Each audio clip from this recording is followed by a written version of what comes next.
অনেক দিন ধরেই আমাদের আসানসোল শিল্পাঞ্চলের এক প্রাচীন ইতিহাসের কথা আপনাদেরকে বলবো বলে ঠিক করেছিলাম, কিন্তু সময় করে উঠতে পারছিলাম না। কিন্তু আজ রবিবার, অফিসের ব্যস্ততা নেই।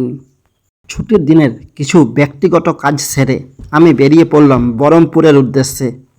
আমার গন্তব্য বরমেশ্বর শিব মন্দির। হ্যালো বন্ধুরা, অর্ঘস টাইম ইউটিউব চ্যানেলে আপনাদের আরও একবার আপনাদের সকলকে স্বাগত। আজ আমি এসেছি বহরমপুরের শিব মন্দিরে। বহরমপুরের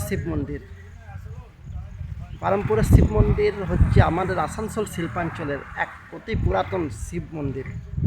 আমার পেছনেই দেখতে পাচ্ছেন বহরমপুরের শিব মন্দির, একটা ছোট্ট শিব মন্দির, কিন্তু এটার আধ্যাত্মিক গুরুত্ব অপরিসীম।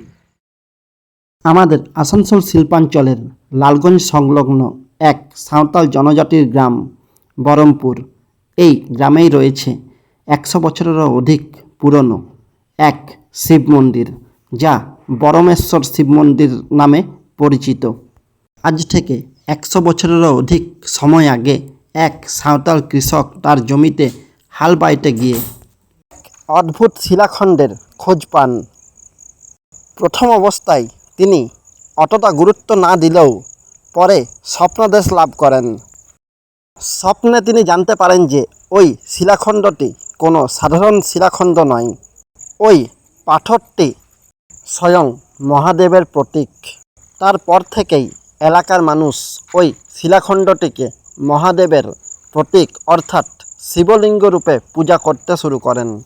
ধীরে ধীরে এই অঞ্চলটি এলাকার মানুষের কাছে ভক্তি ও আস্থার কেন্দ্রবিন্দু হিসাবে পরিচিতি লাভ করে। মন্দিরের আরও একটি বিশেষত্ব হলো এই মন্দিরের মাথার উপর কোনো ছাদ নেই।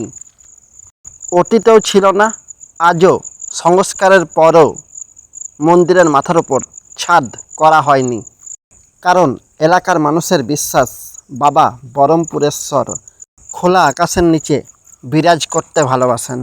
তো বন্ধুরা, আজ এই পর্যন্তই। দেখা হচ্ছে পরবর্তী কোনো ভিডিওতে। ভিডিওটি ভালো লাগলে লাইক করুন, কমেন্টে আপনাদের মতামত জানান, ভিডিওটিকে শেয়ার করুন এবং চ্যানেলটিকে সাবস্ক্রাইব করে পাশে থাকুন, কারণ আপনাদের সাপোর্ট একান্তভাবে কাম্য। ভালো থাকবেন বন্ধুরা।